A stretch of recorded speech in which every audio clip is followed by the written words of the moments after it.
I need to wipe this lens.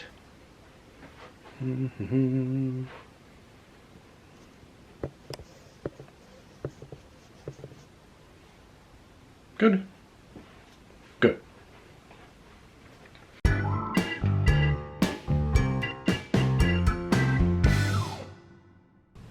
Hey everybody, Mr.Spriken here. Yeah! At Spriken Studios. And this video is just a little quick video. It's just like a little tease, a little taste. And I'm just going to show you that this project will eventually be on Spriken Studios, the end result. And it's going to be really cool and big. And I know we've done some Star Wars things already. But this one, maybe kind of blow those other ones away. Because this is the scale. It's going to be really huge.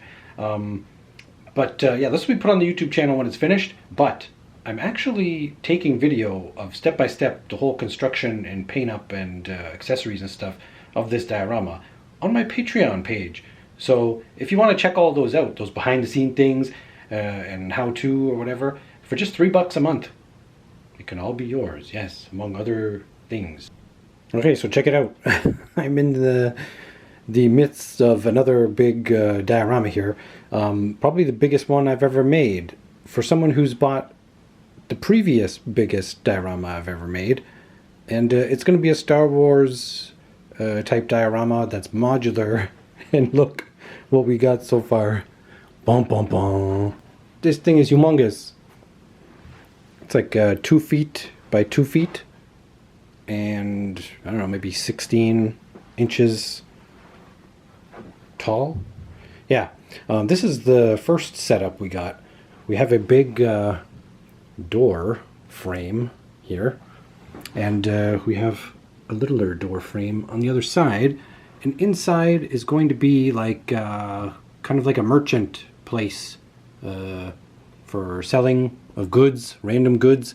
And then up here, this mushroomy type thing up here, I'm going to have poles and stuff sticking out for a tarp to kind of hang on and go around, and then also some various wires for lights and things to go back and forth here.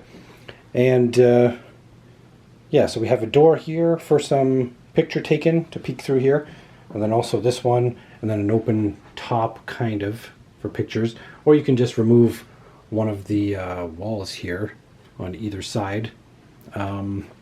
Yeah, so this will be one setup, and I kind of left enough room here for just, you know, some photos, so that if you're taking them, you don't, you know, see just the edge here. You have a little bit to work with.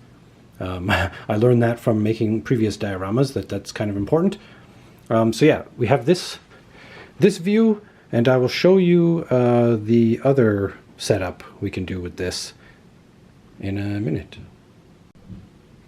And here's our second setup with the exact same pieces that you just saw in the main setup, just arranged differently. And I think we got a nice different look out of this. This thing will still have the tarps that'll circle around it to give some shade, and then we have like a much more open space here in front that we can do some stuff with.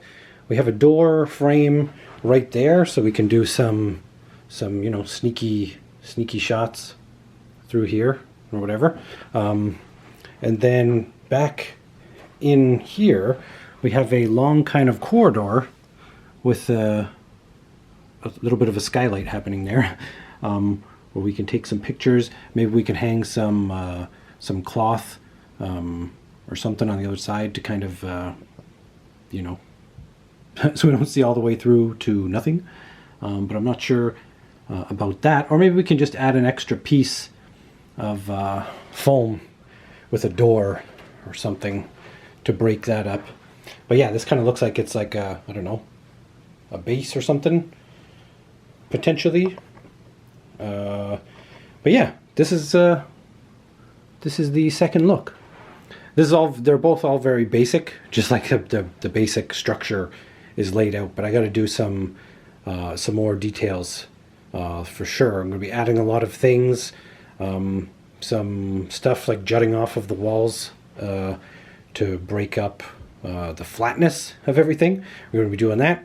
But I just thought this was really cool. I've been kind of struggling for the past, I don't know, a couple weeks to figure out how to make a modular diorama on this size. It seems the bigger area you have is not necessarily always the easiest, because you'll be amazed with how the space vanishes for this scale when you try and make buildings, or at least more than one building, and then have it switch around. So I'm really happy with this, what I've got for the two looks, and I'm going to continue on with that. Yeah, I just went to a local appliance store, and really like appliance stores, or I'm thinking Best Buy or those places, but appliance stores in particular, they're all too happy to get rid of their styrofoam like this, because it just goes in their garbage, and so it takes up space. So if you take some off their hands, it just means they have more space to throw things out.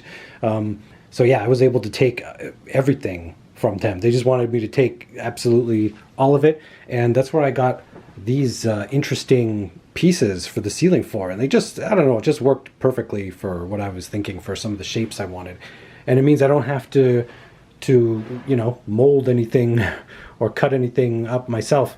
I can work with the interesting shapes that we already got here. We're going to cover everything so we don't have the foam texture or like this stuff that came engraved in it. And then these things are all really cool, these guys, but I don't really have any use for them at the moment. But future projects for sure. But I recommend go and try and find styrofoam from, yeah, your local stores and see what you can get. Can't be free. Okay, before I wrap this up, I found a cool collection of figure/kits that I will be painting up. Yes, I will paint them all up for this particular project. That's why it might take a little bit longer to see when it's done, but it's a pretty cool ragtag team, or whatever the saying or name is of that. Okay, but look. Oh, and I added some more details to this thing. But, ta-da! Look, we got one of these, what are they? Nozu, or whatever. Robot buddies.